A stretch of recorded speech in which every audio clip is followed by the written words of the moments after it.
Hello, friends, and welcome to the fifth episode of All New Snap Judgments. As always, I'm Roy Rogers, and I am joined today by my friend and yours, Aaron Glazer. Glazer, my friend, how are you doing in the peak of American summer? I'm enjoying it. Kid just started summer camp, and he's a celebrity there, so it's great. He's a celebrity there. Why is your kid a celebrity there? It's the camp of that all the kids of the school I teach at. Hmm. They're all counselors, so he walked in and got bum rushed by like 15 teenagers. Okay, that's very charming and very amusing. Cute, as one might say. But what is also cute is that we have awesome guests this week, don't we, Aaron? So who is joining us for this awesome episode? We have the great, the famous, the kind, the laid back Drewberry. How you doing, Drew? What's up, guys? Thanks for having me on. And we've got the only person allowed to insult me at the start of every single video they make, the wonderful, scruffy-headed Nerfherder. Yeah, thanks for having me. Say it. Say the thing. What's up, nerds? There you go. Thank you. Real quick, Nice. before we really jump into it, Drew, do you have social media and other places that our loyal listeners or viewers on Marvel Snapstone's YouTube can find you if this is their first time encountering you and your content? Yeah, I keep it real simple. Pretty much just on YouTube, Drewberry Snap, and same thing on Twitter when I use that occasionally. But really, just keep it simple on YouTube. Awesome. How about you, Nerf Herder? Same thing. I'm mostly on YouTube at NerfherderMS and Twitter at the same place at NerfherderMS. Awesome. We are in many other places though. So before we jump in and review this season and preview the new season, I'm going to remind our loyal listeners where they can find us. If your Twitter still works and Elon Musk hasn't destroyed it between now and when this episode goes live, we are at Snap Judge Cast on Twitter.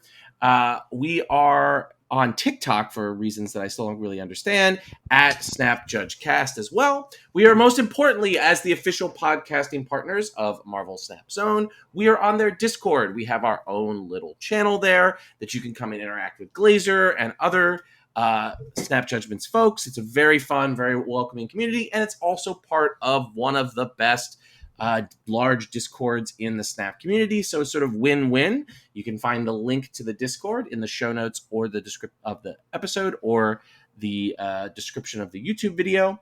You can email us at snapjudgmentspodcast@gmail.com. We are on everyone's favorite extinct animal social media, Mastodon at Snap Judgments with an E at tabletop.vip.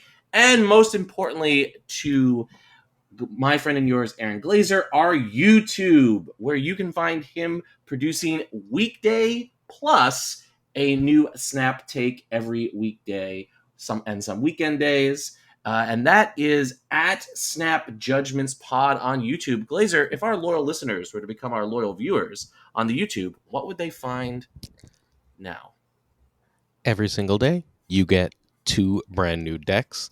Sometimes they're always ahead of the meta curve. The goal is to try and get you meta decks. I steal from Nerfherder liberally to try and get you meta decks before anyone realizes it, before any of the big creators have put out their videos, which make it so that like everyone on ladder is playing those decks.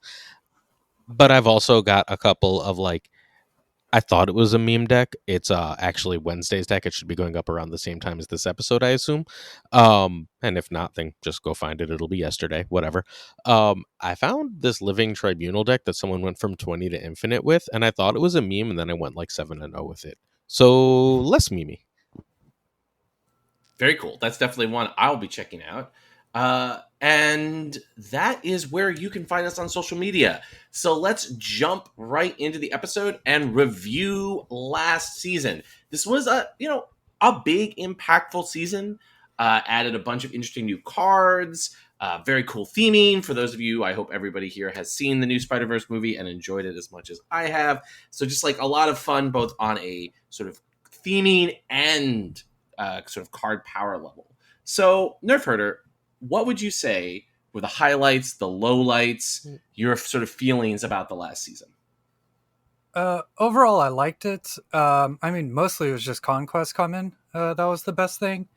But when I saw the previews for the cards, I didn't think they would be too impactful, and sort of still feel that way. But yeah, I enjoyed it. It was a good season. Conquest was awesome, and the cards were good, but I don't think they messed anything up as far as the meta is concerned, I guess. Cool. Drew? I love this season for the characters. I'm a huge fan of the SpiderVerse, so like just seeing those characters in the game was really fun. But then also, I feel like the community at large has been calling for move cards to be added because it's been such a like poor archetype in Snap for so long, and finally we got a complete move season with some pretty fun cards, and I feel like move has actually become somewhat relevant now. So I think it was a win, and just like Nerf said, like the addition of a new game mode, like kind of the first time ever, if you don't count battle mode, because you had to have like somebody else to play with. So yeah, I think it was just a really big season for Marvel Snap. Glazer? I really enjoyed the season. I didn't like Conquest as much as I thought I would. I liked it, but I didn't love it. I expected to really, really love it. And the like weird stressfulness of it kind of got to me. I don't like the no loss thing. I think like a one loss thing would probably be fine. This is the first season I've ever bought every single season pass card. Sorry, excuse me, every single card that released for the season, and I'm really happy with 3 of the 4. Turns out I'm not actually, we'll talk more about this later, I'm not smart enough to play Silk. I forget where I should and shouldn't be playing cards, and that I'm filling things up and they're filling things up, and I mess up my math like all the time. I'm aware that the card is powerful and I can play it well, but that's not the way my brain works. So like Silk hasn't been great for me, but I really, really have enjoyed the other cards. Awesome. Speaking of the cards, let's dig right into the cards themselves. So we'll start with you, Drew. Sort of looking at the cards, which of these do you think were the most impactful or been the most exciting for you, and which do you think were kind of like big misses? Yeah, I'm really curious to hear Nerf's take on it, because I thought a few of these cards were respectively impactful. The 2 that come to mind is Spider-Ham, first and foremost. I feel like that changed quite a bit, or at least just started getting thrown into a lot of decks for almost free, because it's just 1 drop that you can put in there and disrupt your opponent. So I feel like Spider-Ham made a big splash. And then Ghost Spider, I find, is just such, like, even outside of the move archetype, like you can just throw in Ghost Spider to move some big power plays around. And I feel like it's like an absolute staple in move decks. It just seems like one of the better move enablers in the game now. So those 2 I feel really happy about. The other 2 I feel lackluster about, and that's kind of what I thought going in. Silk, I'm with Glazer. Like I don't know. Just the RNG, I just can't handle it. And then Spider-Man 2099. I don't know. It just feels like it hits a squirrel every time or something like that, or it's just a little bit too much of a setup for me. Definitely. How about you, Nerf? Yeah, I mean, Spider-Ham did have an impact, but like, I don't think it should go in as many decks as it's in. And I've never played against Spider-Ham, and then it hit my card and been like annoyed or like super angry at it. I feel like you can still play the game out and win regardless of what Spider-Ham hits, unless you're running like Galactus, and that's the only thing I can really think of. But my favorite card is Ghost Spider, just because it's a card that can go in a lot of different decks and do different things in each of those decks. Like in a Shuri deck, you can juke a Shang-Chi. In a move deck, it's a great enabler. I've been pulling a Negasonic with Ghost Spider. It's been pretty fun. And then as far as Spider-Man 2099, I think too many people compare it to Shang-Chi, or they did like before it came out, and they were like, oh, it's going to be the new Shang-Chi. But really, it's like, yeah, Drew said it hits a scroll and you're bummed about it. But if you hit anything that's like over 2 power, then it's pretty good on rate, right? Like a 4/6, and then it kills a 3 power.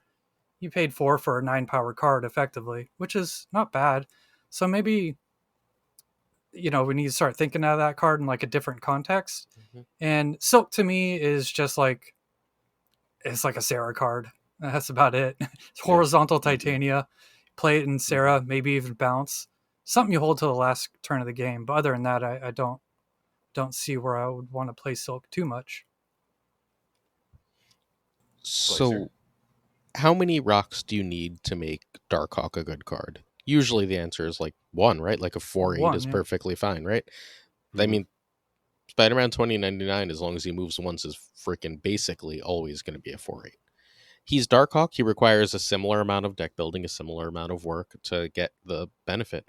If you think of him that way, he's a really powerful card, right? And he's Shang-Chi proof. So like he's giving you fundamentally 4/6 to 4 15 in stats, right? Fairly regularly.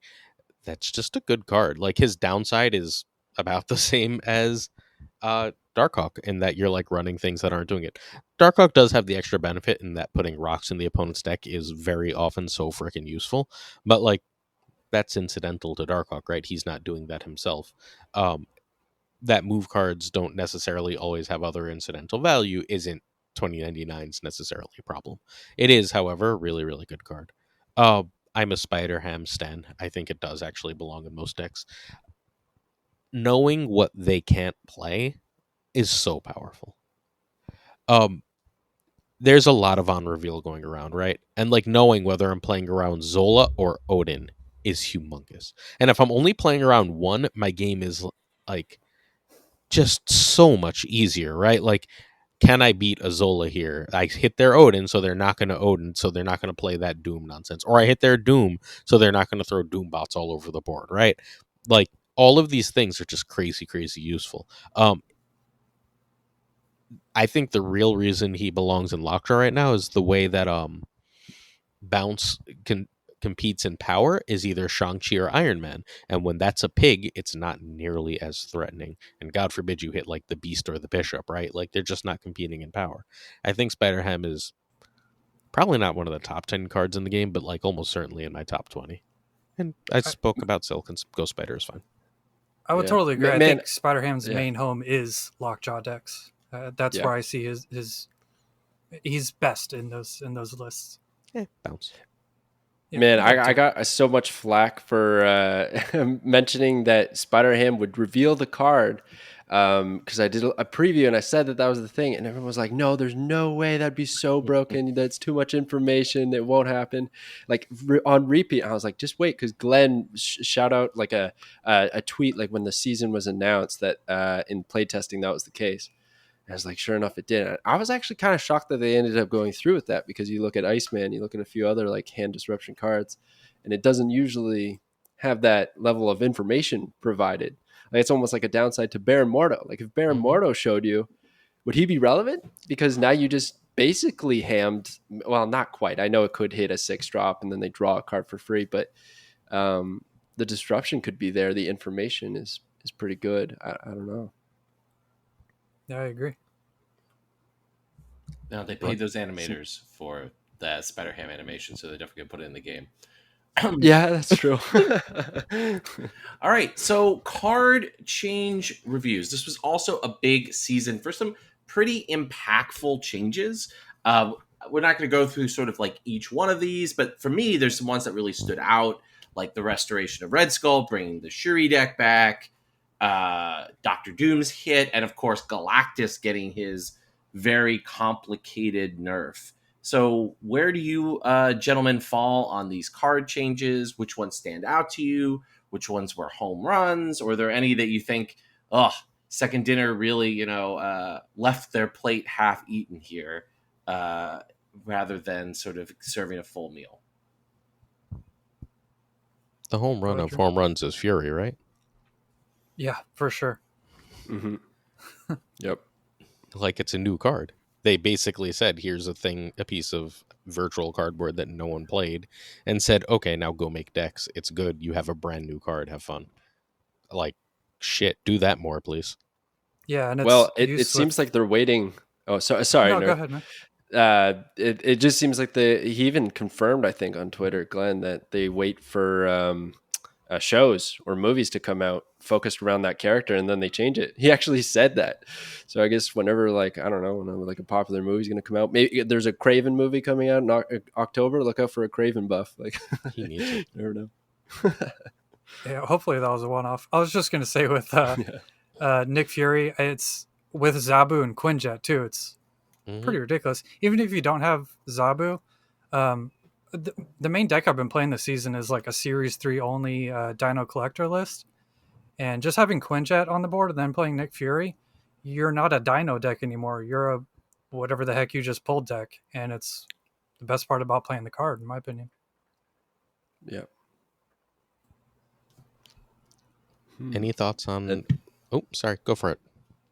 Well, I was just thinking the other one that jumps out of the paper for me is Galactus being changed. That's what I was going to ask about. What do you think? Yeah. Man, it's controversial. I think anyhow. I've seen a lot of back and forth from the community. Some people say it's stronger. Some people say it's weaker. And honestly, I don't even know where I land. It seems to be dependent on what I'm running and what my opponent builds with Galactus, because I've been absolutely rolled in Conquest by Galactus. Just I don't know. There's too many things I'm thinking about trying to overcome power. Maybe I don't have Cosmos kind of rotated out of the meta. You don't see it so much in deck lists. If I don't have a Goblin, I don't have a means of getting a card over there. Then it just kind of becomes checkmate at a point. But then at the same time, I've played the deck and it's hard. There's so much working against you, locations included. So I don't know. I sometimes think about Galactus being such a good card for pushing on ladder, because you can retreat on repeat every time it's just one cube or two cubes. If you didn't draw, then you get out. But then the one time that you stay in, you win like 4 or 8. And that's why it's always historically been a pretty good list for climbing ladder. And I feel like that's essentially stayed the same for the most part. Nerf? I really like the Galactus change. Pretty much agree with everything Drew said.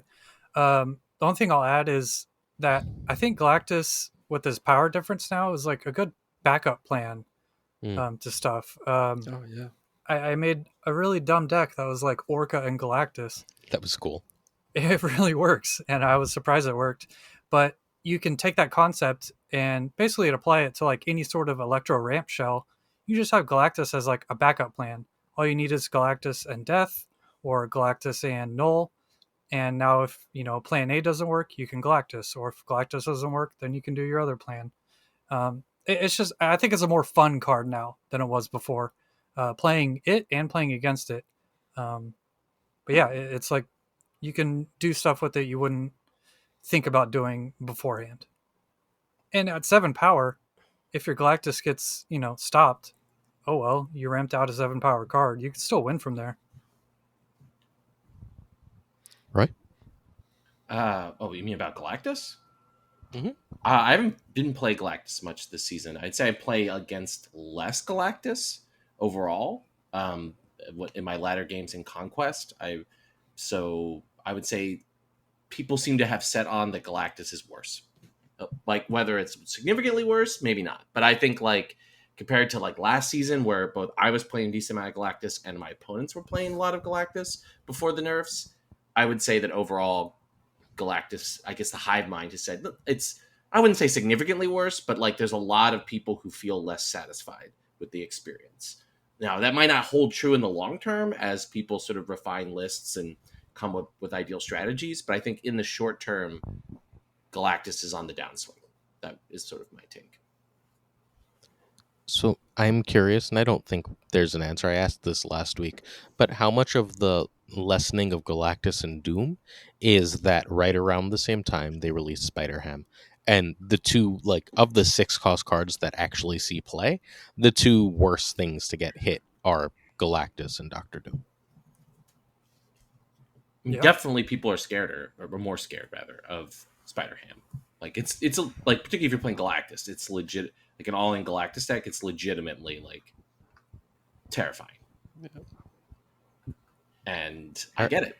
So, all right. Before we, I have one thought, and then I have a question for everybody. I think that they're gonna nerf bounce into the ground real soon, because they have to. that's what they do when a deck gets this strong. I think Shuri Red Skull is just going to go back to being one of the top decks, and I'm not excited for it.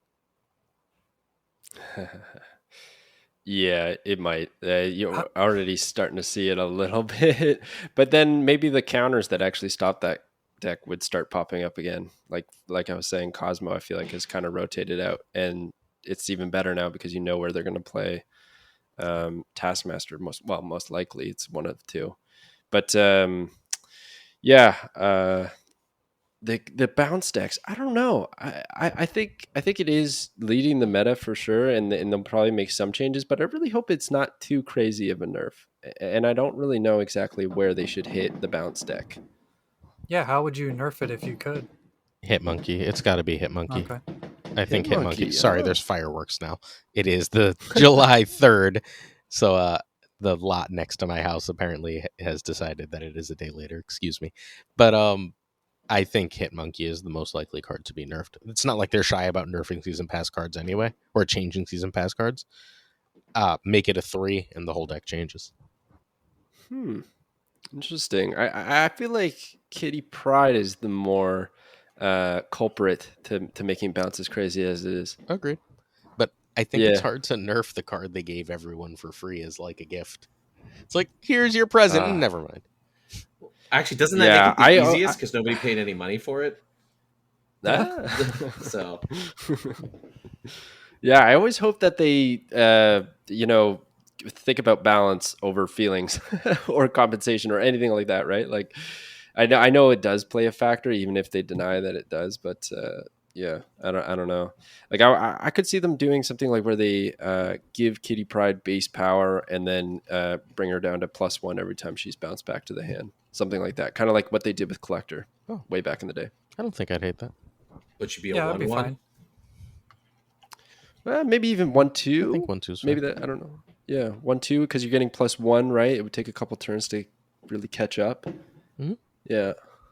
And it makes Bass And then look worse. Yeah, and then it's actually better on turn 6 Yeah, as a yeah. Who knows? I like it. All right, question for the group: what is your sleeper change of the month? What is one that we didn't that you like a lot that we haven't talked about? We'll start with Nerf.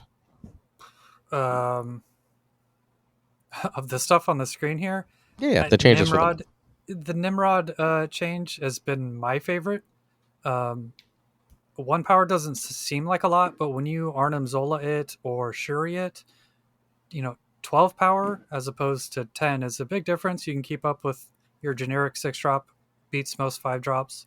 And then also if you, go crazy with like a Zola on a Nimrod, even if it's not Shuri or anything, you're still like usually, let's just say you go nuts, you're putting 24 power in those lanes.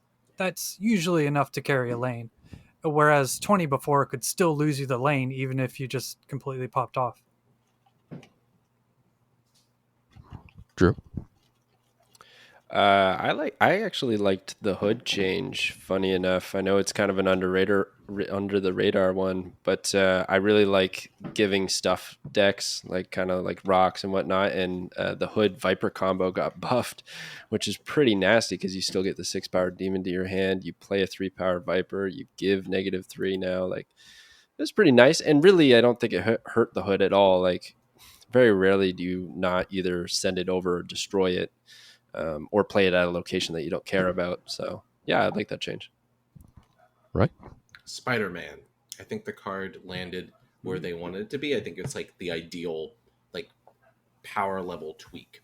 It's a very like inside baseball. We see these potential problems. Let's adjust a card slightly, and it has. I think it's kept the lane control deck to fun but reasonable, in a way that it might not have been if it hadn't been changed.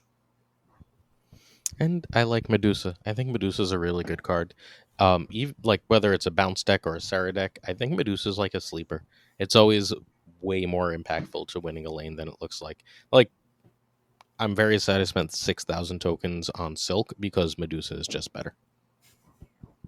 Can I ask a question? Oh, go ahead. Yeah. Nerf. Yeah. How do they make Rogue better to where like you actually want to play it over Enchantress?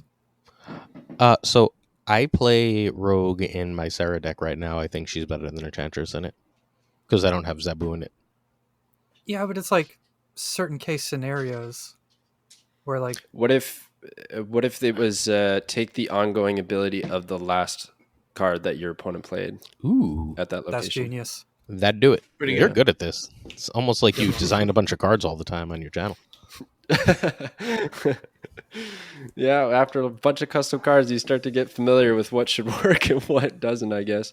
But I think, like, yeah, you could even maybe do it the first card, so your opponent could have a little bit more control too. They could play something that's a weaker ongoing ability first, if they're worried about Rogue, or it could be the last card, and you could hold on to your Rogue and wait for a good opportunity to steal. I think timing would be cool. Yeah, some sort of targeting with Rogue would make it Yeah. way better. Yeah, good call. All right. All right, let's talk about Next. Conquest. So, Conquest is the biggest change of the month. It's a whole new mode. It's the first real sort of new mode. Yes, battle mode or whatever existed before, but as noted before, it was its own thing that you required you organize with friends or a tournament. This is an asynchronous new mode that everyone has access to, whether they have no friends like me or all the friends in the world like you all. Everybody has access to Conquest and can do it. So, where do we think, like, where do we land on Conquest overall? And then we can talk a bit more specifically about the modes themselves. For my take, I've overall enjoyed Conquest. I particularly enjoy Proving Grounds and Silver. I think it's like the right level of, it's much more fun for me than laddering. I may actually just like not ladder anymore when I play. I enjoy the games way more than ladder games. It's just much more fun for me to play sort of either Silver or Proving Grounds when I have the time to play Snap. So last season, I barely finished my season pass because, like, once I hit Infinite in like 4 days, there was just very little reason to play anymore. So I just got on, did my dailies, and moved on.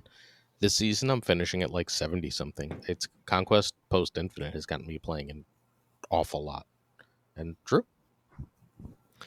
Yeah, I really like the mode. I mean, it's an interesting way to play Marvel Snap. It's like a longer format now. So if you just only have a few minutes, you play a game on ladder, and then if you want to, have the time for Proving Grounds or even longer, if you go to gold and whatnot.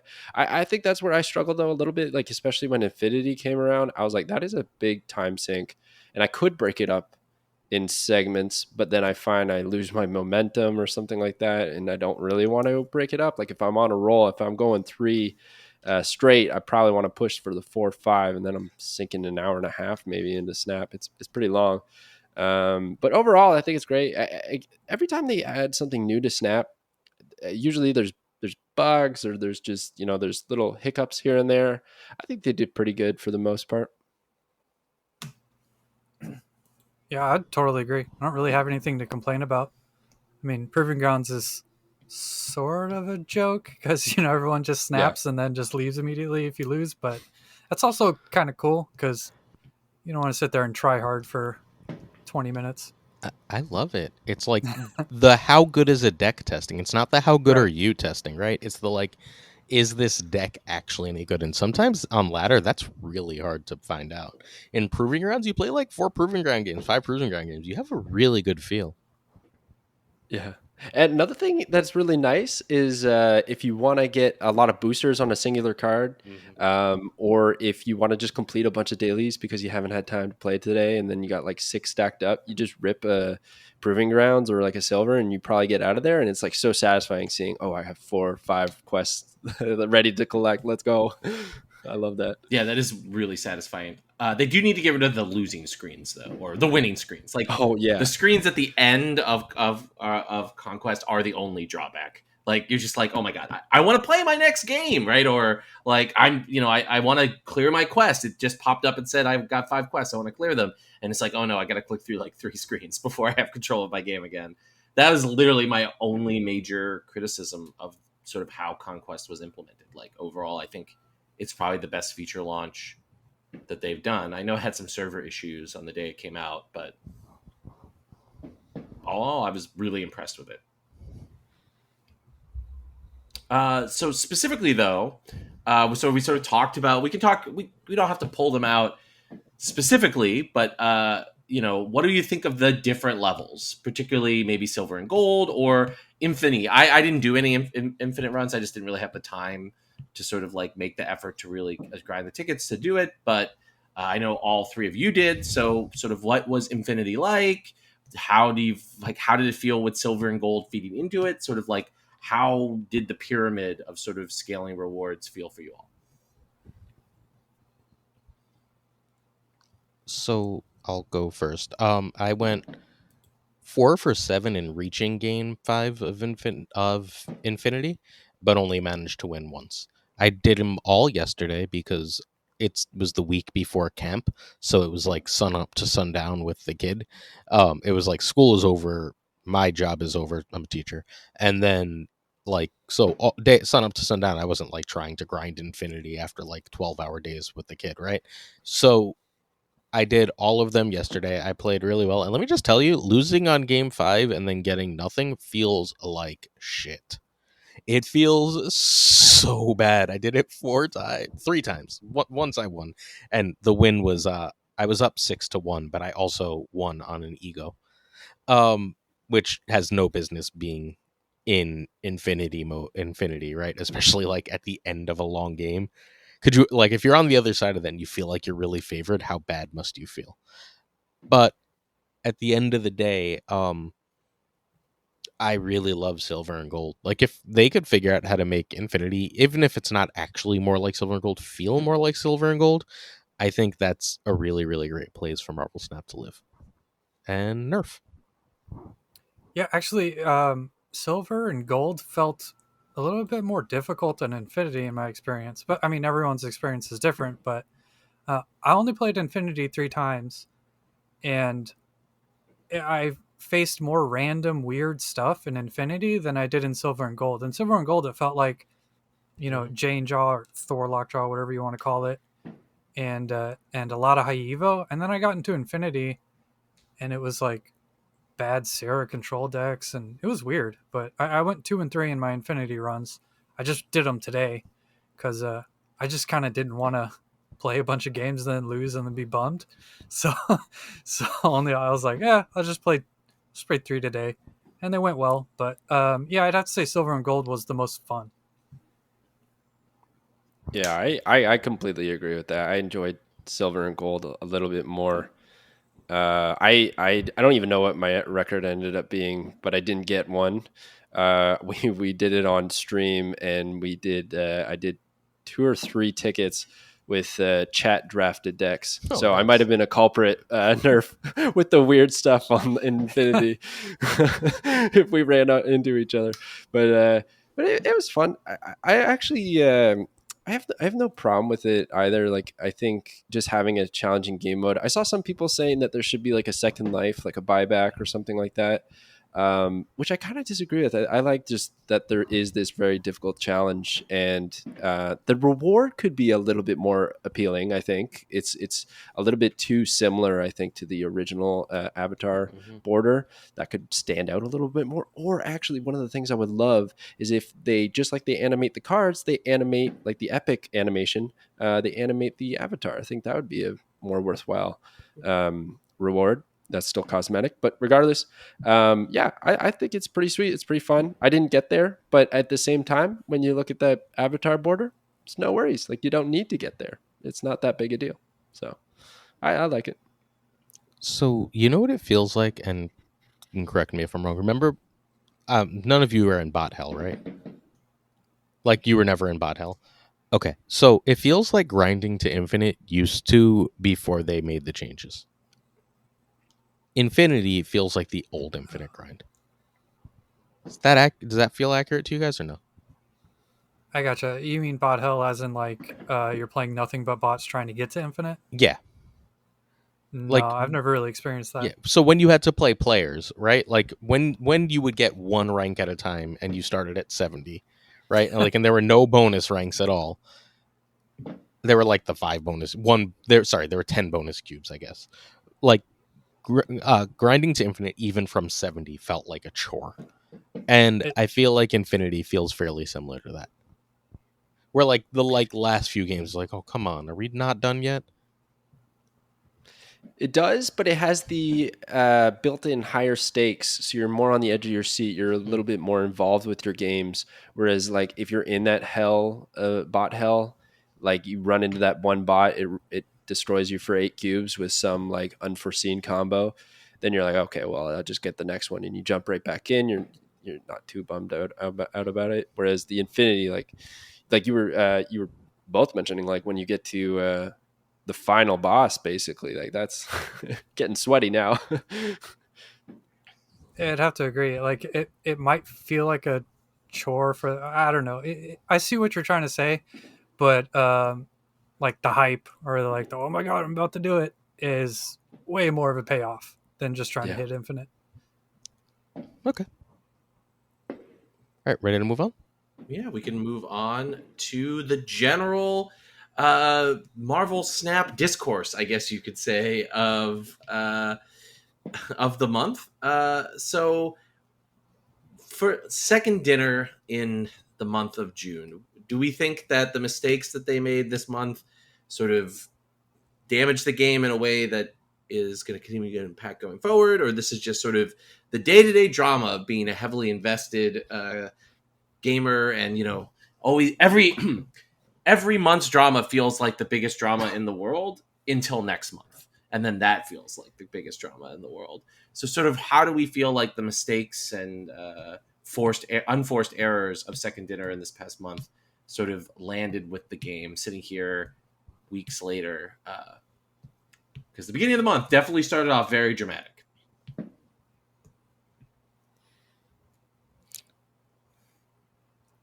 Nerf? I was gonna say I'll just go first because I'm gonna have the least to say.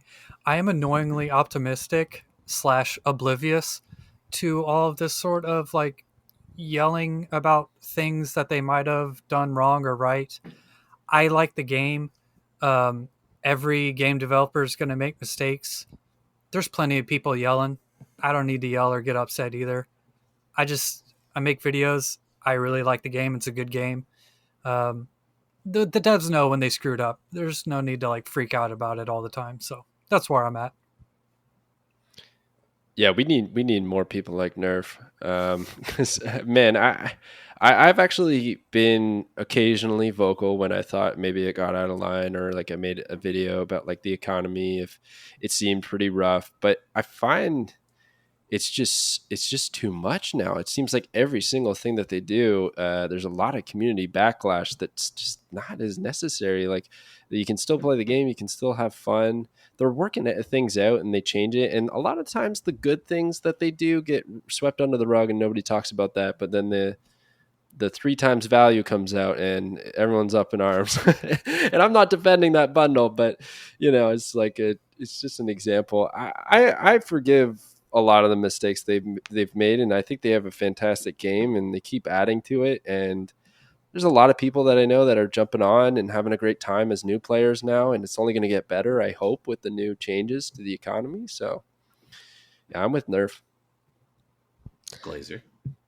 I think my thoughts mostly fall under spotlight caches, so I'll save them for when we get there.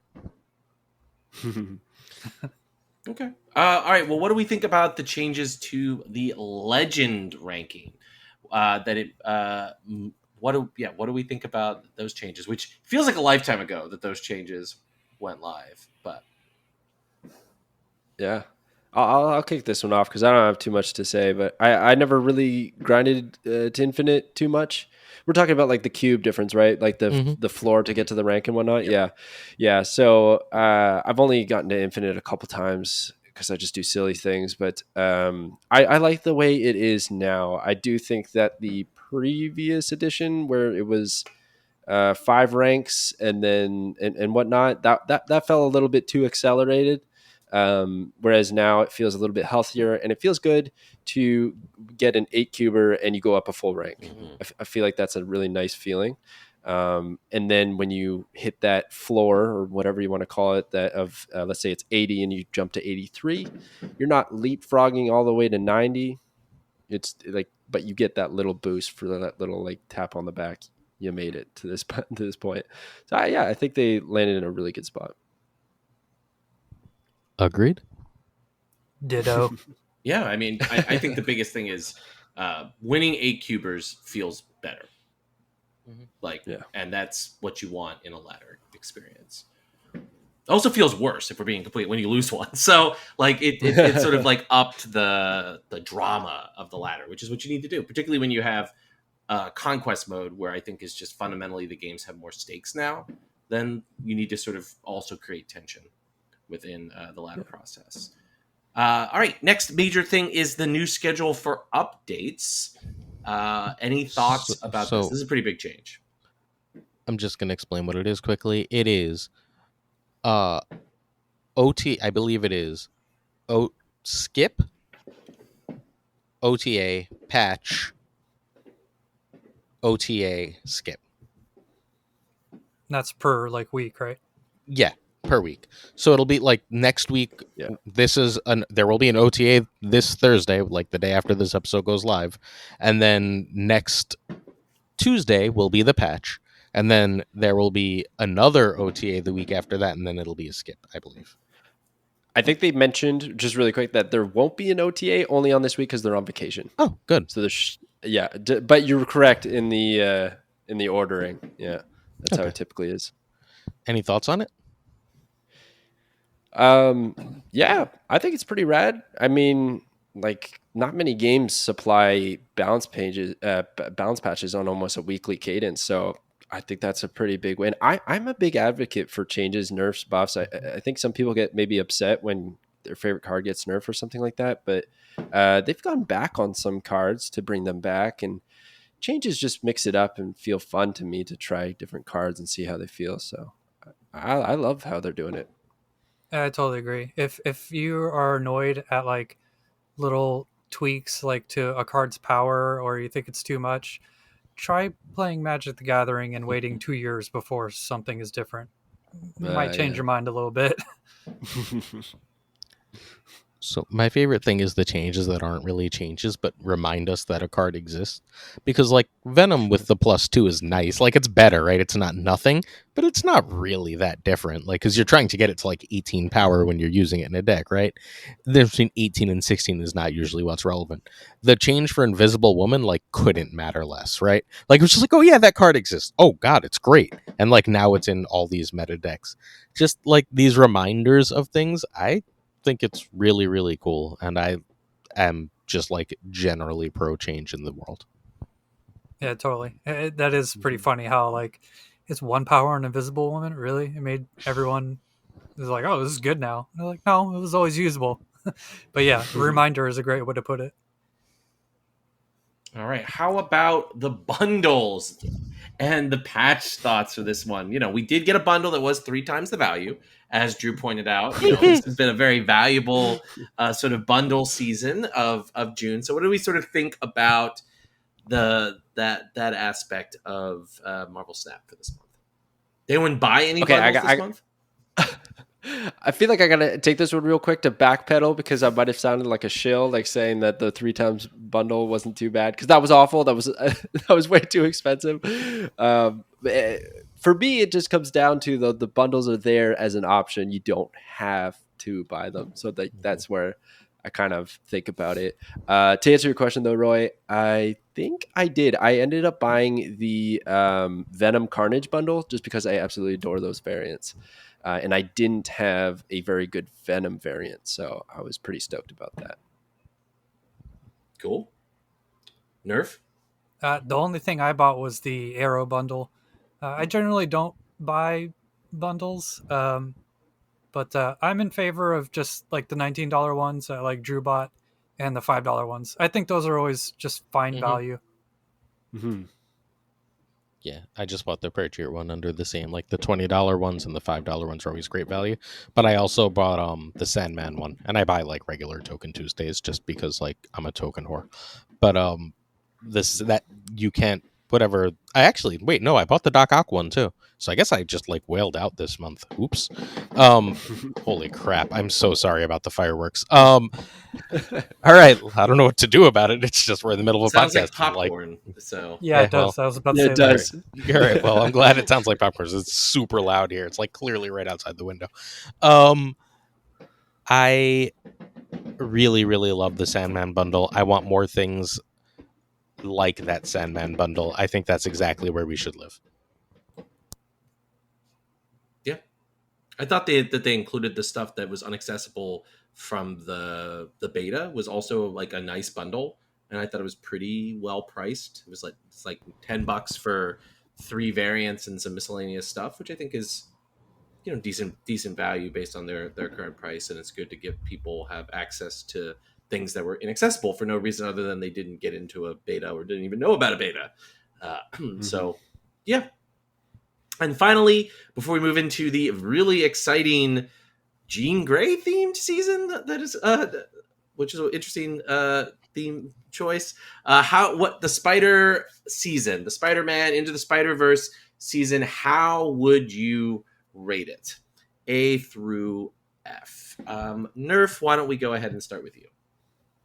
Because of Conquest, A+. Without Ooh. Conquest, B. Yeah, nice. I'll go B+.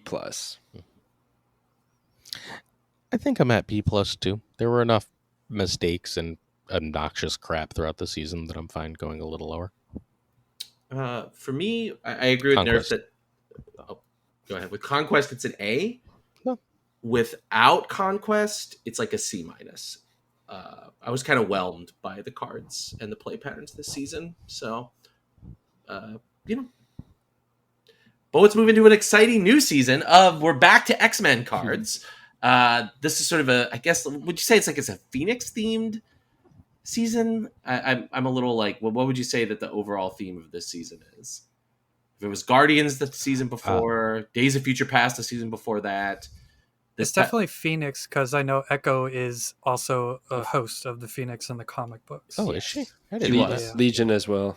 Yeah, Legion as well. Yeah. So, okay. So Phoenix theme season, which brings us to the season pass card, the Phoenix Force, which is on reveal, revive one of your destroyed cards and merge with it. That card can move. And as I understand, it can move like Vision, right? Yep. Yeah. Okay. Just to be clear, it's not just one move like Jeff or Nightcrawler. Thoughts about this card? Besides, it has pretty cool art for a base card. True. Yeah, I'm pretty excited about this card. It has a lot going for it. To talk about the art, though, one slightly disappointing part about this card is that it merges the second you play it, so your cool variant disappears because it's going to basically become whatever the card that was resurrected. So it's one of those. Yeah, right. I know. I was disappointed with Snowguard for that reason. Besides her not being a great card, but just like I don't even get to see any cool variants. That's a bit of a bummer. Same with Mysterio. But Mysterio, yeah, doesn't he retain his? They fixed it. They fixed that. Yeah, I think they fixed that one. We should all get angry about this. It's a good point. Yeah. But the card itself is really fun. Oh, Morph is another one. He has so many good variants too. Hulkbuster. Oh man. We can keep All going. right, okay. But Phoenix Force, yeah, I think this is a really exciting, fun card. I think it's going to work more in move decks with a splash of Destroy. I was thinking of they showcased it in the video, but a Human Torch seems like an easy layup because you merge and then you move it and it's crazy power. But I was even thinking Multiple Man might be a really, really So fun cool. one. I stole that from your video. Did you? Nice. Oh yeah, I talked about it Let's in go. my article today. I was like, Love it. Yeah, it's the first one I'm going to try because I just think it's going to be so much fun, and it seems fairly easy. You Carnage Multiple Man one time or Venom it, and then you resurrect this, and you can at least move it once, and that's 18 just with the movement alone with a 9-power Multiple Man. I like play Heimdall in turn 6 if you're able to play this on 5, and you got just men everywhere. So well, yeah, I'm excited about it. what you do is you have your destroyed Multiple Man is the only dead thing, and then on turn 4 your last card is Iron Fist, and then you Phoenix Force to bring back Multiple Man. Then you get 3 Multiple Men. There we go. Oh my gosh. I wonder if you move it in advance upon the resurrection, if both copies could move. Now that I just think about it, if they both retain that movement. They should, which would make it a Jesus Christ. I think we just broke something. Oh my gosh. Yeah, that'd be wild. Um, What do you think, Nerf? So, I mean, I just want to point out how weird this card is because we're sitting here talking about Carnage and Venom with Multiple Man and Human Torch. Like, what? That's a deck. Yeah. But I mean, outside of that, the only thing that really pops to mind is like, I would kind of want to play this in decks that I have Nimrod in and like Arnim Zola. I know that seems weird, but like also like Black Panther, you play back Black Panther and you Zola it like in an Electro Shell. When you Phoenix Force, it brings back the Panther and then doubles again, right? Yep. Mhm. Okay, yeah. So aside from those two ideas and the bizarre eat your human torch thing, I have no idea. This is just a bizarre card. There's all sorts of dumb Shuri things you can do too. Like, But so how would that work? Like you Shuri something and then destroy the Shuri thing? so no, you have. I mean, yes, you can do that with what's its stupid dumb name? Adama. But I was thinking something like Human Torch, dead earlier, Shuri, Phoenix, which is then going to double that. When you move it, then you can Taskmaster, and I believe Taskmaster gets the now doubled Phoenix Force. Yeah, just once again, I got to point out how weird that is. Just think of it's cards in that deck. But how do you predict where the cards are going to end up with like that many moves? I Like don't know. Taskmaster's going somewhere and Phoenix Force is going somewhere. Good luck figuring out where. And to top it all off, the biggest counter to Torch and the reason it gets omitted from a lot of move decks is because of Killmonger. Mm-hmm. But if you got this in your back pocket, you're actually doing me a favor if you play Killmonger and take out my Torch, because now I don't have to, and I can just wait until turn 5 to play Phoenix Force. Yep. And if it's the only one drop I'm running, because it also is kind of important to note that it says your destroyed card. So if you destroy something on your opponent's side or they're playing a destroy deck, that won't impact your pool of cards that are going to be selected for the resurrection. Yeah, so I think there might be potential here. Kind of like what Nerf was saying, though. It is super weird, and it might...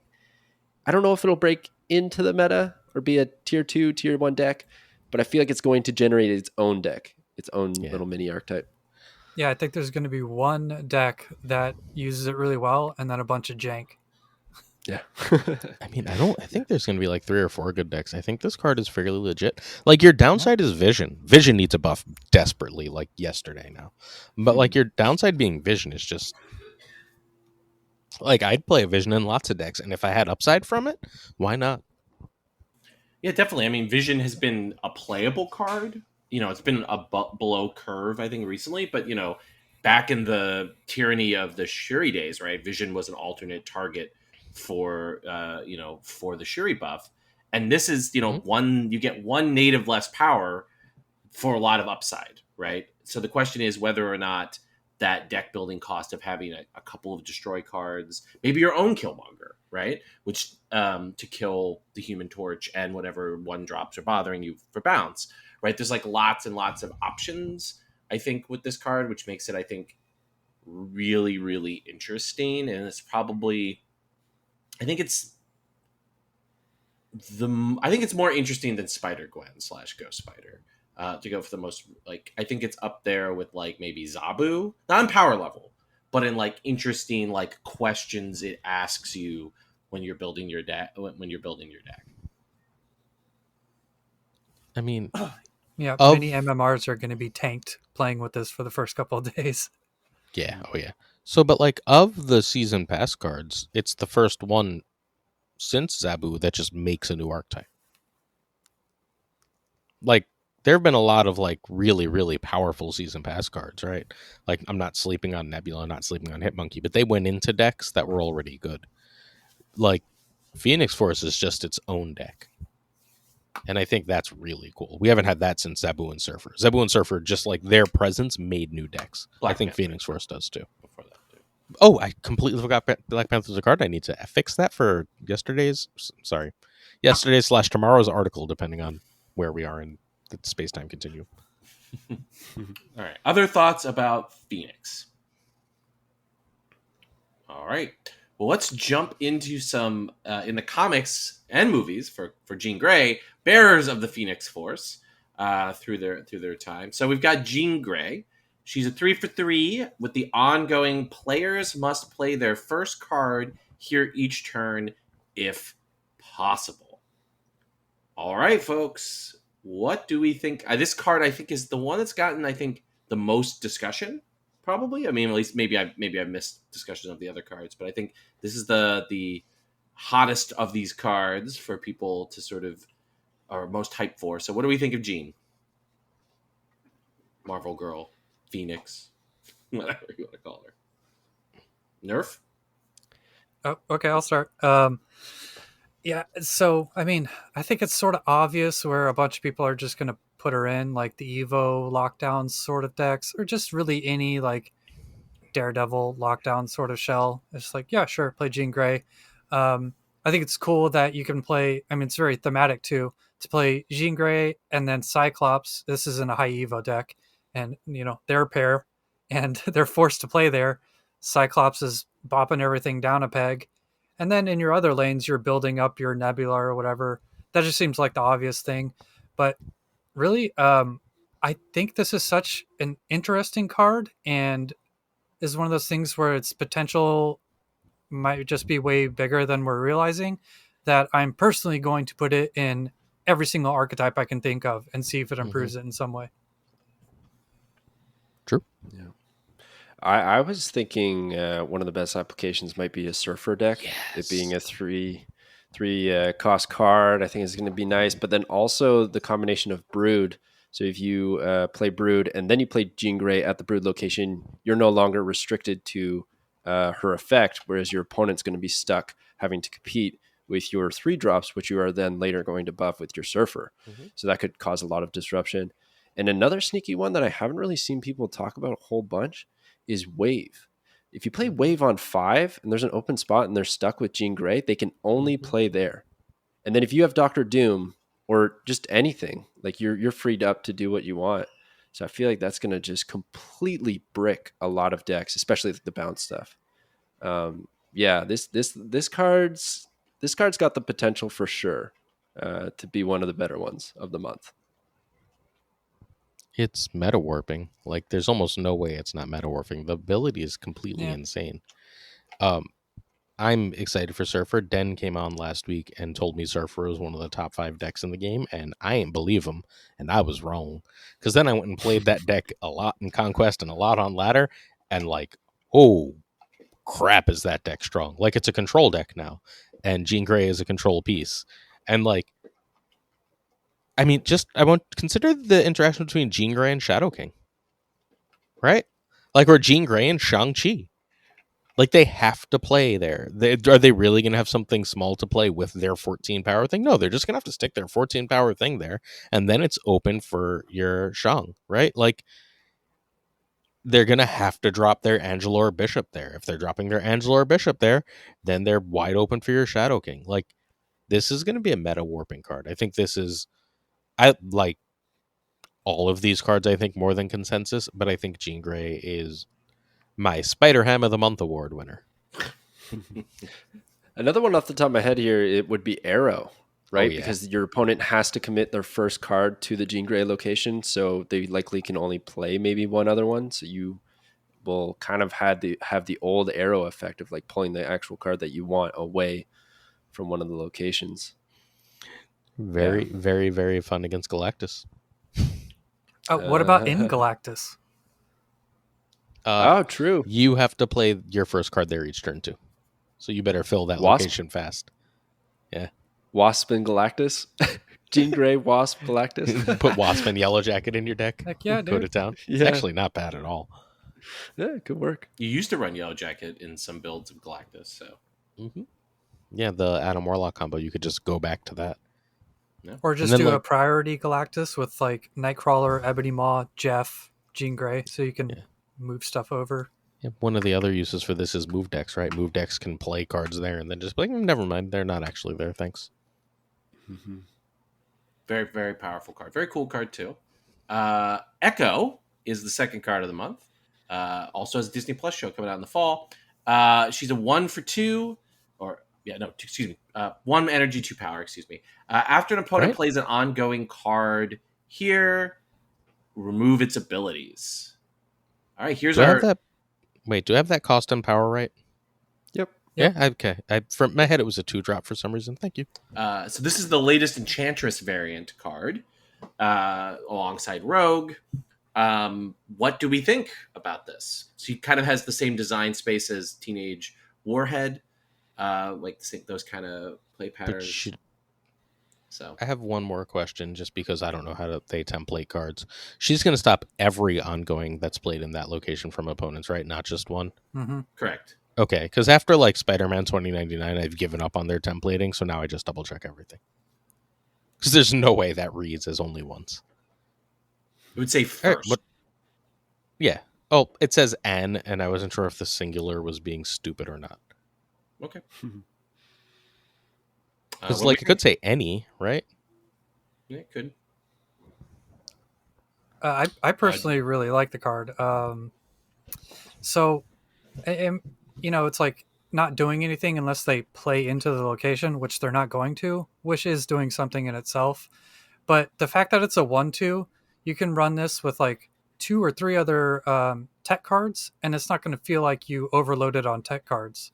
Like, let's just say Dino Collector. You have this as a 1-drop, you have Cosmo as a 3-drop, and you have Shang as a 4-drop. You still have a nice curve, and it's filling in the gaps of like hate cards in your deck. I don't know if that makes sense. But 1/2 isn't bad, and it kind of makes that lane unplayable for a large portion of decks. And it's hard to keep in mind that it says when the opponent plays an ongoing card here, you Mhm. can do whatever you want there. I actually think this is being slept on a little bit. It's not going to have a huge impact itself, but I think it's going to allow for a wider array of options within decks. Yeah. Yeah, I think Nerf made a really good point in that it can do nothing, but that's okay because it's still doing something to the way your opponent has to approach the game from that point forward, especially if they are like a Darkhawk deck or they're a Dino deck or something along those lines. You are kind of dictating the pace of the game and where they're going to play. Um, the thing about this card though is I just don't know if you end up putting it in, it's very meta dependent in my opinion. It might phase in and out of lists just depending on what's going on. And I think a lot of the time you're not actually going to remove the ability of a card. Like it's just a proactive play that maybe you want to stack your Wong at so it doesn't get Cosmoed. So you can kind of look at some crazy Wong shenanigans again with White Tiger or who knows what. Maybe you want to do your Black Panther combo, something like that. I don't think it's a bad card, but it's not incredibly exciting. But yeah, I just don't know where I'd end up throwing it in, what list I'd put it in. I think it releases as a bad card, and eventually it finds its meta that it's good. I'm getting enough Ghost vibes from this to be wary. I also think that like you're either playing kind of Bounce or Killmonger right now in most decks, and Bounce doesn't want this like at all. It doesn't give a shit about your opponent's ongoings. And if you're playing Killmonger, that obviously removes the utility of having Echo. Although obviously you choose when to play Killmonger, it sort of defeats the purpose. I think it's probably getting a priority deck in certain metas, right? Like Patriot comes back, all of a sudden Echo's a really great card. Because like you just jam it on that Invisible Woman lane, you make Patriot come out elsewhere, right? Like, and then you've got shenanigans you can do. I don't know. There's like a lot of options, or you could even like let them stack some stuff up behind Invisible Woman, then drop it, because by the time it reveals, right, like it'll still remove all that crap. I don't know. I think this is a later card, not a now card. Another thing that's worth noting is that Jean Grey and Echo are Series 5 on release. They're going to cost 6,000 tokens, whereas the next two we're about to talk about are Series 4 release, half the price, 3,000 tokens. So let's go back actually. Are you planning on buying or trying to open Spotlight caches for Jean? Yes. For sure. Nerf? Yeah, me Yeah, too. I've definitely. got the tokens saved up just in case. Echo? It'll depend for me on how I felt about the spotlight caches on Jean Grey. If I got her pretty quick and it didn't take too many caches and I feel like I can save up enough for Echo, then I'd probably give it a shot. But yeah, I gotta feel out the new system first, I think, on the first week. yeah, I will not same. for Echo. I don't know if I'm gonna go hard for Echo, but I'd be pretty happy if I got her. So I'm 3 cards from getting complete. They are Galactus, Howard, and Snowguard. So if Galactus or Howard are in those, I will happily open for Echo. And if they are not, I'm going to pass on Echo. Fair. All You right. don't have Galactus. I He just don't hates find it fun. Galactus, so Fair. Legion? yeah, Legion. So Legion is 5 cost, 8 power. On reveal, replace each other location with this one. I think the closest effect is kind of Quake, sort of. Reshuffling, Snowguard, right? Snowguard kind of does that, but Snowguard like re-triggers, right? Oh, no. Or turns off. Or turns off. But do we know whether or not? So I don't know if you play it on Murder World or whatever, and the one that blows up everything, it doesn't start right. It's just so it's No, only that's really turn 3. okay. If you played it before turn 3 somehow, like if you got the +6 energy thing, sure. Okay. And what about Sakar? Does it trigger That's Sakar? at the end of That's at the end of the turn, so yes. Okay. Even if the location you copied, Sakar had already got off. Because sometimes copying stuff doesn't re-trigger. So, okay. All right. Not triggers. All right. So what do you gentlemen think? Let's start with Drew. Drew, what do you think of Legion? Overall, I think this is a trash card, to be honest. I think this is going to be pretty brutal. But I will give a little bit respect to Legion in the fact that when hot and featured locations roll around, this might be an absolute game clutcher because like if you build a deck, let's say it's Onslaught Citadel, and you build a deck full of Super Scrolls or something like that, or like and you know all these shenanigans like for just leaning heavy into that feature location, and you played Legion there and make it all Onslaught Citadel. Like I'm sure there's going to be like some just kind of like how Tribunal was crazy when Mojo World happened. It was the featured location. I racked up so many cubes by just using Stegron or something to remove one of their cards, and Tribunal wins off of the 100 power from Mojo World. So I feel like Legion might end up doing that, but like in almost every other instance in Conquest, I think this is like I actually think this is one of the worst cards to be released in a while. Wow. Okay. Yeah. You can't even use it with Storm. That was one of the examples they showed in the video, but that doesn't even work, right? Because it just becomes a flooding location. So you have that extra turn again to play cards there. So you'd have to ramp this out at like 3 somehow. Or I don't even know. Yep, this card is hot garbage. He's got a stupid haircut. Legion can kick rocks. Get out of here. Card is bad. I'm buying it. This card looks like it's so much fun. I hit infinite fast, man. I'm just gonna screw around with this. I don't care if it's good. This is so cool. This is like I don't always love cool effects. Most of the time, I'm fairly, I don't know, whatever the word is for competitive player-ish.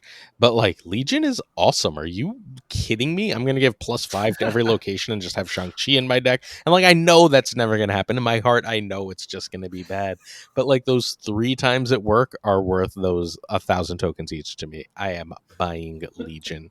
And if somehow this is amazing, I will be happy, but I don't assume it's going to be. It's fine. Oh my gosh, dude! There's gonna be so many fun instances of Legion. Like it is gonna be pretty funny. It just won't happen every time. But like I think one that would be really cool. I think you just kind of hinted at it would be Project Pegasus. You'd have 21 energy on turn 6, both players. I mean, like gosh. just like I wish you could get it on Sanctum, right? Like, what is there? Like, what happens if you play him on an unrevealed location? That's a Ooh. good question. I don't know. Yeah. The game just shuts down. Nothing reveals. Game's over. The game Have a says you great weren't day." supposed to be playing Legion in the first place. What are you doing? And it kicks you out of here. I'm sure there will be a lot of the game crashes events. I'm so with excited. Legion. I'm gonna break this game. Yeah, I think I he's the don't- most I don't care straightforward what he meme does. card that they've released in a long time. Which the game needs meme cards, right? Like, Yeah. so I'm not surprised or unhappy that this card is being released. I mean, Mhm. you magic, and then you like last turn you can play him after magic to make not of every location not be limbo. So you played 11 power over 2 turns to create 3 limbos. Hey man, I didn't. No. You're not creating 3 limbos. You're making the limbo so the opponent thinks there's a 7th turn, right? Oh, And then you gotcha, just gotcha. take it away because you can make Why don't you any just of the play other Scarlet locations. Witch? You'd have- But then I'm not playing Legion. All right. You're missing the point. There's nothing else that like makes specific locations, right? It's just Storm, Scarlet Witch, and this. I mean, I guess I Rhino. could copy ruins if I really wanted to. Start running Rhino, Super Rhino. Super Rhino. The Super Rhino. Rhino Legion's- destroys every location. Yeah, something like that. All right. So Mirage. This is the final card for the month. She's a 2/2.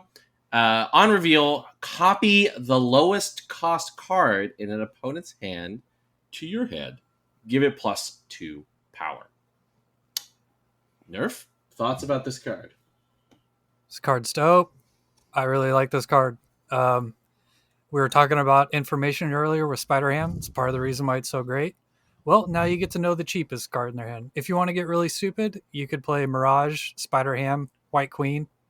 Just go crazy. But in all seriousness, I think this is any deck that runs Devil Dino. Mirage is the best 2-drop in that deck now. I think it's better than Sentinel, Maria Hill, obviously. I really appreciate that Maria Hill obviously doesn't even get an explanation. but- Like, well, duh. So I might be crazy, but I think this is going to be one of those, like, I don't want to say boring cards, but just one of those like boring 2-drops that like a lot of decks will consider just because it's value. You're doing what the opponent's going to do just with extra power. And I don't know. It just seems like an ubiquitous card with no downside, really. It's better cable. Yeah. Yeah, I was just gonna say that. There's just you guys said both of them. Maria Hill and Cable get absolutely wasted by this one. It's just the only thing that I could see is that you could maybe get a card that you don't really care to play, like Electro or something. If they're like one of those slower decks, and then it's something that you don't want to play, and then you don't really get the benefit of the +2 power. But like Nerf said, I think the proper way to play this is in like one of those Dino decks as an option. To play it or hold it in the deck in your hand, so it's still essentially giving you +2 power, right? And then it's just a 2/2, so you can't really go wrong. Yeah. All right, we're ready to move on. Yeah. All right. So spotlight caches and card acquisition. All right. So this is the big change for July. I believe it comes with the patch, right? Which will be next week, right? July 11th. So after our next episode, or before our next episode, rather. So every No, but we'll talk later. Okay. Every 10 caches becomes a spotlight cache. Spotlight caches have a new card +2 set cards +1 wild card. All of these cards are series 4 and 5. The wild card is twice as likely to be series 4 as series 5. There's no duplicate protection. If you have the card, you get a timed exclusive top tier variant. And then regular caches lose a ton of tokens and almost all their gold, I believe. And so we'll throw it to Nerf. What do you think of this evolution of Marvel Snap? So I'm going to be perfectly honest. Every time I think about it, my brain just starts to turn off slowly. So I kind of don't care. I'm being told we have a chance at like more cards. So yay. Other than that, I'm not getting anything out of collector's caches now anyway. I don't want any more stupid titles. So as long as it's not that, I don't care. I'm good. somebody else can figure out if it's better or worse for me. I have to completely agree though that we're getting to a place where the economy is just so convoluted. Like it's too much. I had a few friends that I introduced the game to, and they're like, "So the currency is gold," and I was like, "Well, that's one of them. There's also credits." And they're like, "Well, how do I get new cards?" "Oh, you're gonna need tokens," and it's just like all these things, and and now we have spotlight caches, and that's a new way. It's like, oh my gosh, like we got to stop introducing new stuff and just find something that works or tweak the numbers. But that said, I'm pretty excited for these changes. I think it helps alleviate a lot of the issues with players who do not have a full collection. I think it kind of hurts players that have a full collection, but very marginally. So I think we're going to be fine. Whereas those players that are struggling to catch up are actually going to have a means to acquire the new cards, which is really exciting. It makes new cards a little bit more exciting. I'm stunned at the people that don't really like this change. I think it's overall a plus. So I don't do math. I'm an English teacher. But Lauren, whatever, who is phenomenal and writes for Marvel Snap Zone, where she writes Snapalytics and does like the best math work in Marvel Snap, as far as I've seen. If someone out there is doing like better work with the math, more props to them. But the best I've seen is Lauren. So she has a giant article coming, and I haven't read it, but she has shared her math with me, which I don't understand. Apparently, if you buy the season pass and open strategically, and she's going to tell me what that means, because again, I too dumb. You open strategically, this is a way to be collection complete. Yeah, And like that's great. she's done the math, and like I haven't done the math. I couldn't do the math. You could give me 1,000 years and that math would be wrong. She's done the math. Her math has thus far always been right. If she's somehow wrong, sincere apologies to listeners. But one of the smartest people I know is doing like literally like she spends like insane amounts of time sitting there with numbers over this. Every time we talk, she's like, I'm tweaking the numbers and seeing how things change and seeing what the optimization. And I'm like, Jesus Christ. But she claims that you can be either game complete by just buying the season pass or damn near, and that their monetization is that fundamentally people are going to want these what are they called? Timed Spotlight exclusive top light. Yeah, that's the spotlight variants so bad that they spend extra to open extra. And like, look, I know enough of the player base to know that that's reasonably likely. Some people are going to feel like they have to have that variant, right? And if that's the only way to get it, they're going to spend. If that's the case, because I don't need any goddamn variants, I'm so happy. They just cut my spending so much and saved me so much time and money. So for it made me forgive everything from the last month when she told me that. It's like every other problem, 3 times value. Don't give a shit. Thank you for giving me all the cards for $10 a month or close enough.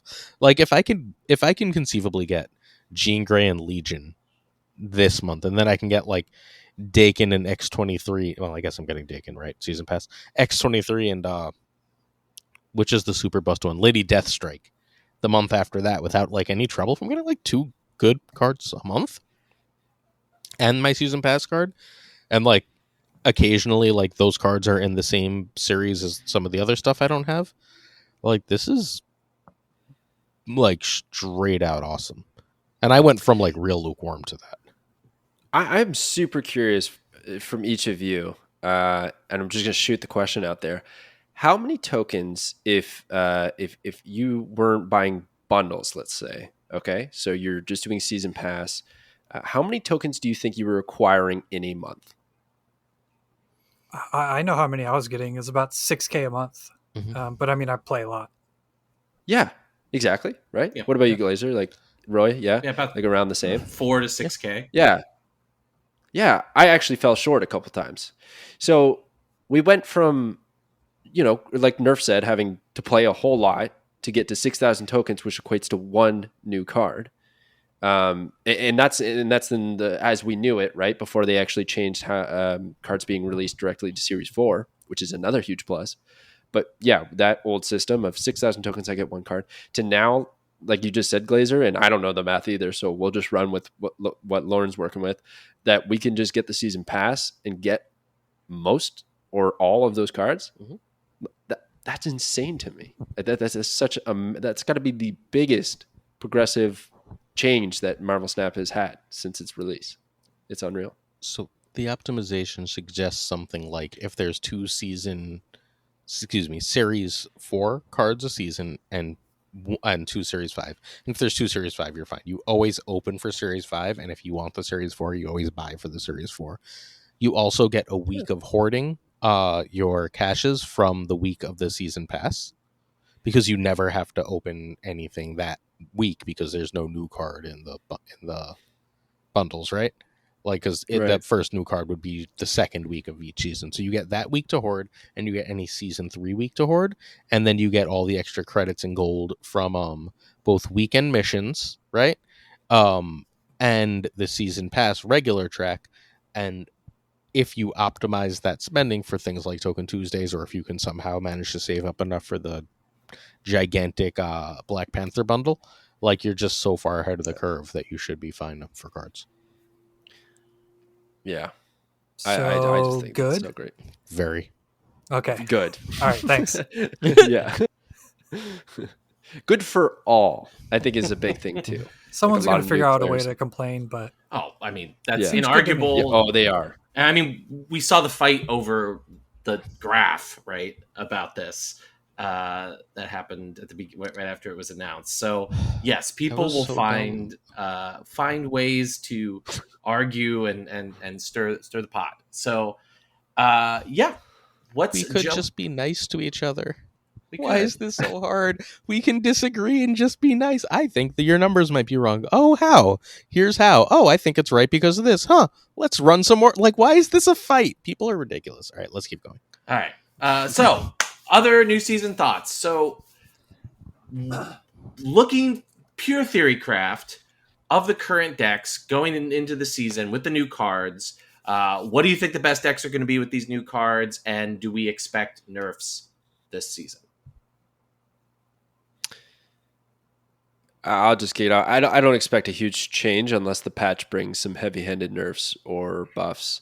I expect Evo, Lockjaw stuff, Jane Jaw, that kind of thing to be popular, and Bounce to be popular. And I find the meta not too bad. There's a few like tier 2 decks that do decent, but those two seem to stand above the others, and I expect them to be good unless they get changed drastically. The new cards, like we kind of talked about, might introduce a new archetype that's fun to play with. But again, I just feel like those two are at the top. yeah, I'd have to agree. I can't see anything, at least just with the Phoenix Force coming out, being like, the next best thing. I don't think anything's really going to change until Jean Grey comes out. Is she the first one? She is. Yeah. Cool. I think they're nerfing Bounce and Evolutionary. I think they're going to do a too bad job of nerfing one of them, and one's just going to be the best deck until August. I don't know what that is. I think the Evolutionary nerf is going to be one to Hulk, one for Wasp, and one for Cyclops. That's my guess. And I think I love Drew's kitty idea, so I'm just gonna steal that and run with it. I'll credit you, I promise. But like, No worries. that's the best idea I've heard. Like, make Kitty a 1/2 that gets +1 every turn that she bounces is just fantastic. Yeah, like, I think those two nerfs bring them in line with the rest of the meta.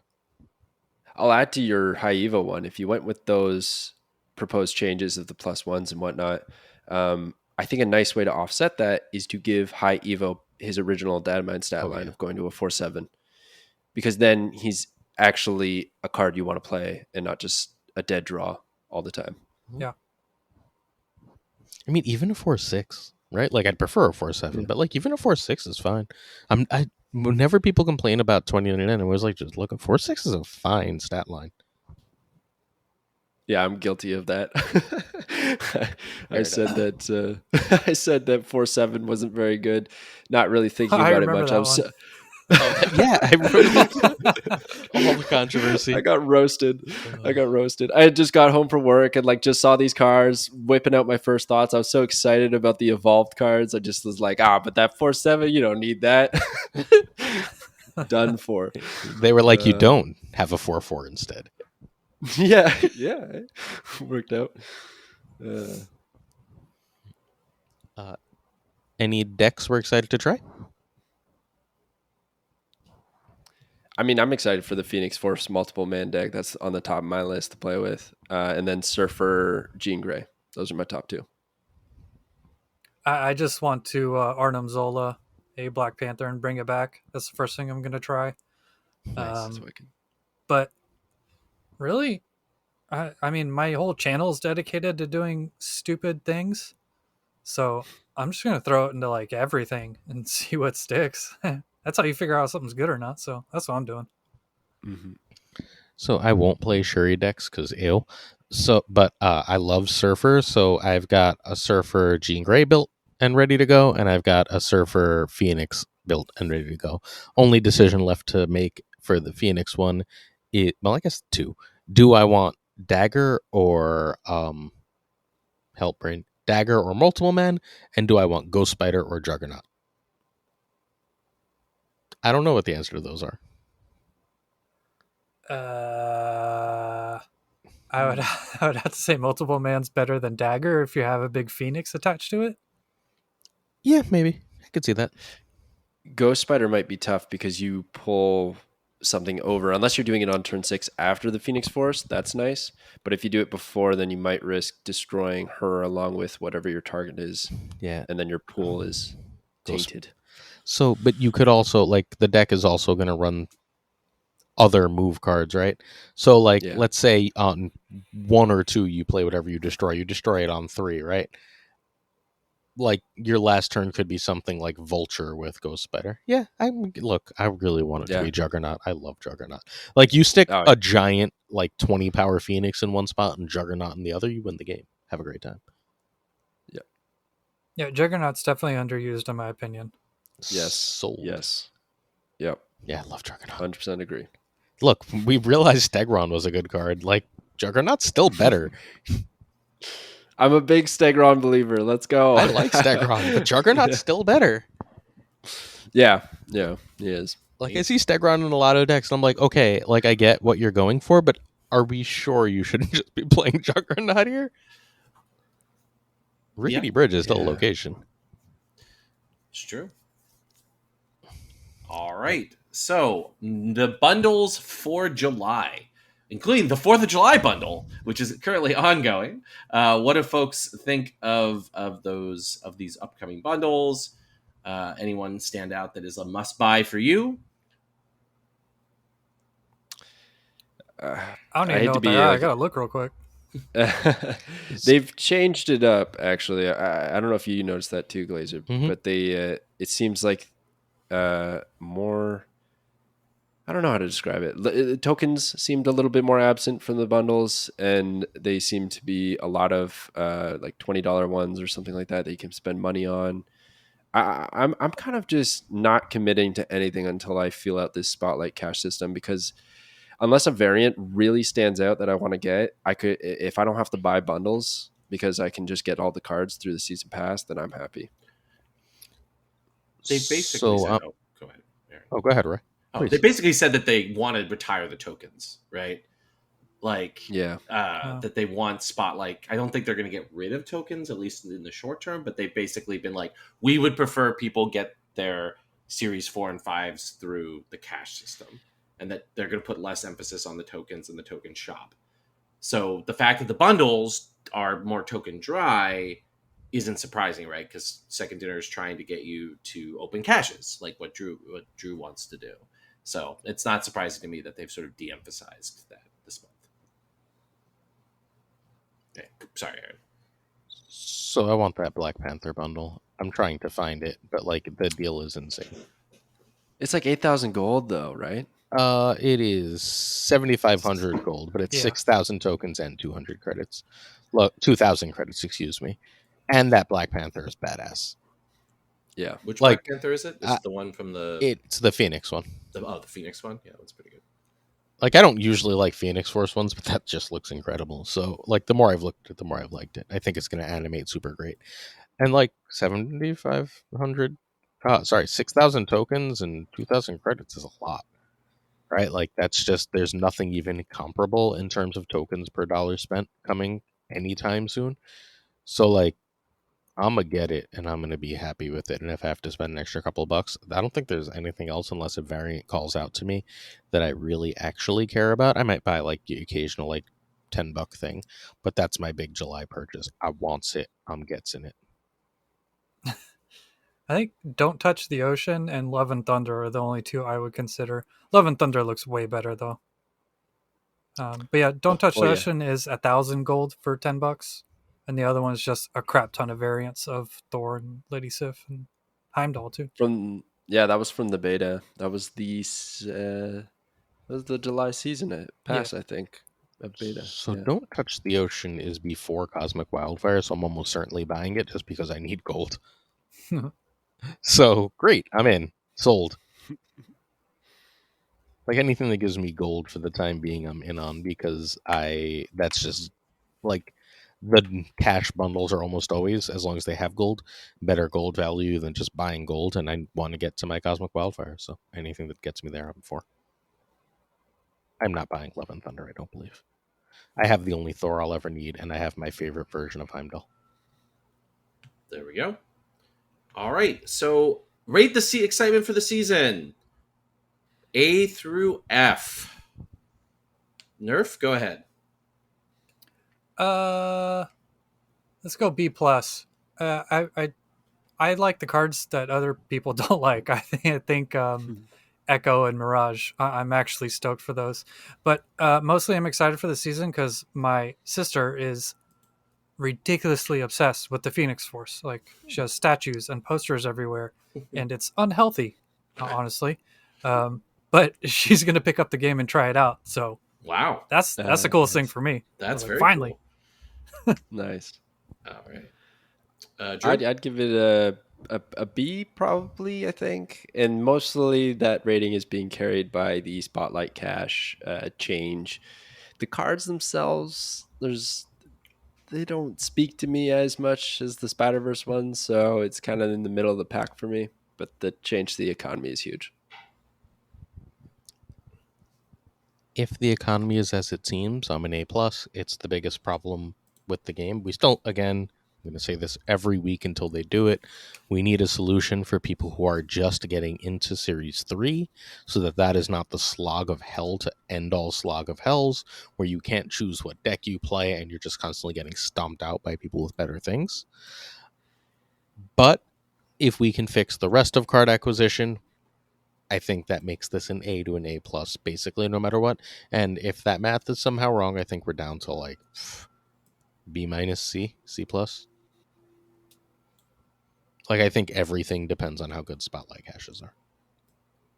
And, like, please fix Series 3 for people. Let people get to that point in the game and not hate it. It's such a dumb idea to let them get there and hate it. It's such a good jumping off point. For me, it's like B minus, C plus. I'm closer to Drew here. I think if the season caches feel awesome, or Spotlight caches, feel awesome, then I will be really excited.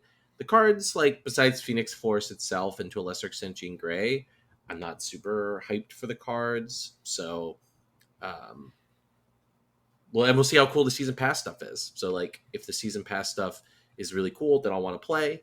If it's like not as cool, like I wasn't like super in love with like the Spider-Gwen stuff. Like it was kind of cool, but like the variants were like a little underwhelming, and compared to like the Guardians one, which I really liked, and then the Animals one was like the best season pass that they've done when it comes to cosmetics. So I hope that Secondary gives me reasons to want to play beyond just simply maybe some interesting new cards.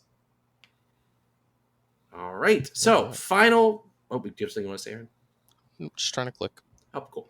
Final segment of the day before we start saying goodbye is Variant of the Week. We picked Misty Knight, awesome character, for this week. And I think all of us sort of offered, a very narrow selection of what our favorites are this time. So, Nerf Herder, which of these awesome variants did you pick as your variant of the week? I picked Noir, but I'm going to be honest, I don't like the art. I was just forced to pick a Misty Knight variant. I think all of them are bad. Nice. Sorry. No, it's okay. Mm. Yeah. I didn't draw it, so He was so positive all episode. Then at the end, yeah. he's like, "Dagger." All right. How about you, Drew? I also picked the noir. I don't know. It just looks. I think the lighting and everything looks really nice. I like all the noir variants. I think they're all just There. fantastic. They look really nice. I find sometimes when you look at it like this in the unbordered version or even the frame break version, it doesn't look so good. But the noir ones really look nice when they're animated and they're I don't know, just like they look really nice. But this one, she kind of looks. Her thing is. We're gonna save the city is her tagline for the no ability card. Like that's her one liner. And this one looks like she's tired of saving the city. She's just over it. She's sitting there. She's like, I'm done. Somebody else go do it, or I'm gonna shoot you. So yeah, I thought it was pretty cool. I've got the Captain America one. I just think it looks gorgeous. I really, really like the way she's lit in it. I like the way the lighting features her. I like the way the stance isn't over sexualized. She looks extremely badass, and I don't know what comic run she has Cap Shield in, but it looks ridiculously cool in this look. Also, I like gold backgrounds because then I don't have to try and gold my cards. It's from the Coates run. They did a bunch of supporting characters from it with the Cap Shield. So it was a cool. variant cover from the Coates run of Cap, which everyone should read. It is one of the best Captain America runs, probably the best one in the 21st century. But I picked the noir one. I love both of these variants. I like a lot. I like the noir one just a little bit more because I think it just sort of fits the foundational character of Misty Knight versus the Cap one. But the Cap one's really cool. I like the art when I saw it in the comic book store, and I think it looks cool in Marvel Snap. All right, that brings us to the end of this episode where we get to let our friends and guests here remind you where you can find their content and why you should check it out. So, Drew, our loyal listeners, our loyal viewers, where once again can they find you? And should they go to your YouTube channel, what kind of content would they find there? Well, thank you so much for having me on the show, and thank you to everyone for listening to the episode. It was fun talking to you guys.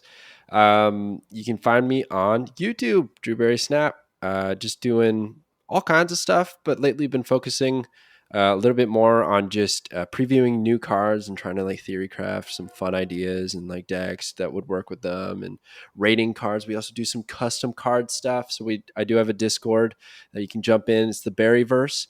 We're actually at 1,200 members now, so it's a pop in place, and a lot of people that will just make custom cards, and you can post it, and people will share their thoughts, and maybe let you know of balance changes and stuff like that. It's really cool to see what people come up with.